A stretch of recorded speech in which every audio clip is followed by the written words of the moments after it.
Hey, thanks for stopping by what I call the Uttermost Road. I'm standing here next to the Bighorn River. Trout just came up right there. I'm tempted to stop the film, take a cast. I'm standing here next to the Bighorn River in southeast Montana. It's located on the Crow Indian Reservation. About, 30-minute drive from here. 1 year after I married my wife Tony, we moved to the Crow Indian Reservation, and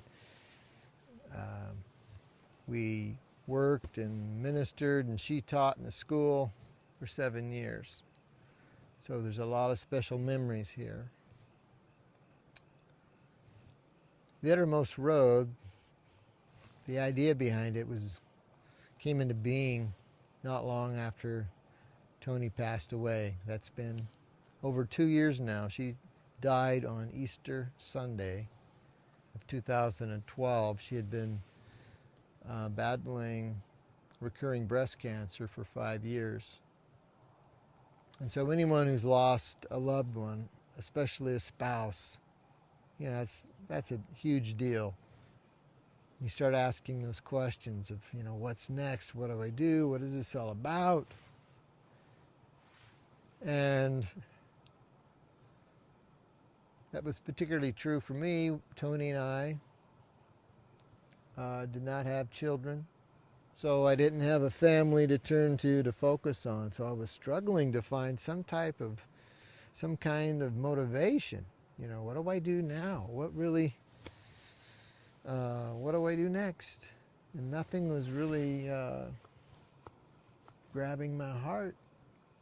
And then within that first year, I knew of several other people around my age, one younger, who died. Several were unexpected deaths. And that just added to the whole question of, man, there's no guarantees. You don't know when your time's next, when it's going to happen. Not that we want to live in fear, but maybe make the most of every day and every moment. And so I began to think about that. What do I really want to do? And so I was searching my heart, and about 4 months after Tony passed, I went on what I refer to as my sentimental journey. I went back to those places where we first lived, where we shared life together, where we first met. Places like here in Montana, South Dakota, where we first lived, where we met in Nebraska, and then later that year down in Southern Oregon and Central California, where we got involved in ministry. And so I traveled, returned to those places to reflect, to give thanks for those times. But it was a searching. It was a bittersweet experience.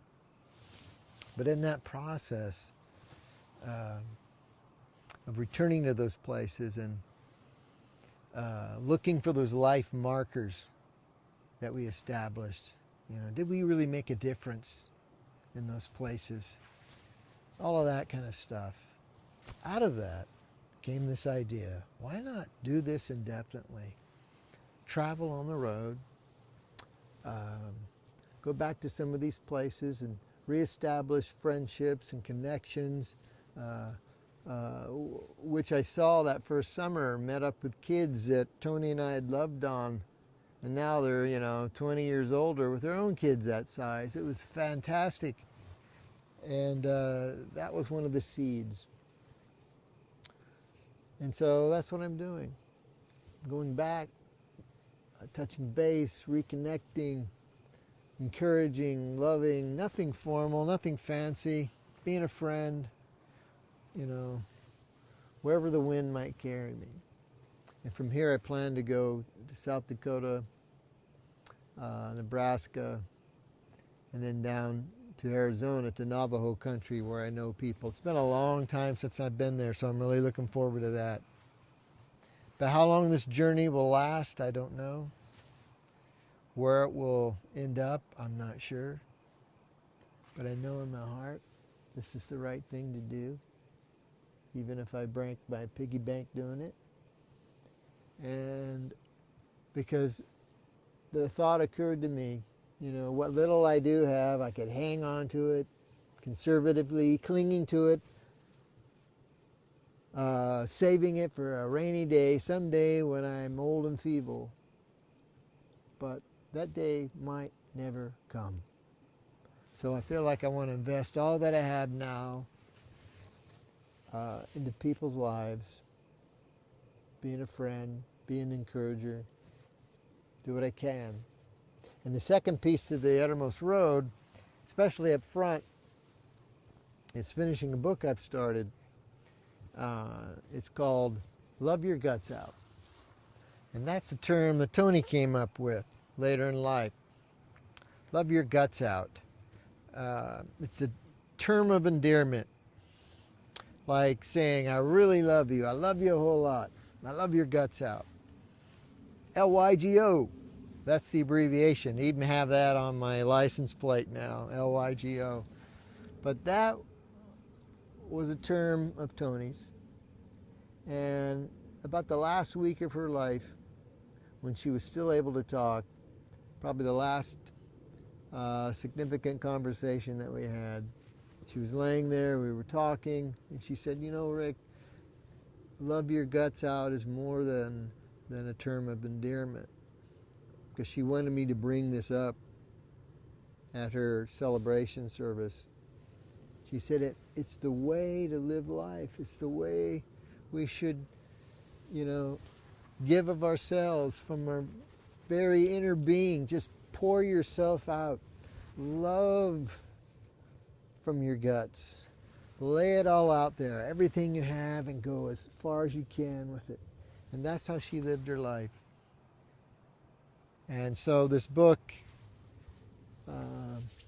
is about what I learned from Tony, her example, her inspiration, and then she's the thread throughout the whole book. And in that, I talk about my grief journey and how I'm looking forward, how I'm moving forward, questions of faith, of doubt, of questioning, of priorities, of values. So be checking in on the Uttermost Road on the blog. Hopefully not too far from now, I'll be announcing when that book's going to be published and ready. But please consider following along. I suppose you already are since you're checking in here. And we might not know each other. Perhaps you knew Tony, and that's why you're here.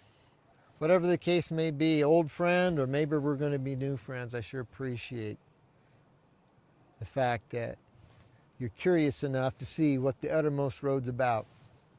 And I just want to say, every one of us is on a journey. We're on a road. You're on a road. I don't know where it's leading you. It may be something that you've designed or totally unexpected. But whatever the case, live it, walk it, travel it from your innermost being, from your very gut. Go as far as you can with it, from your innermost to your uttermost.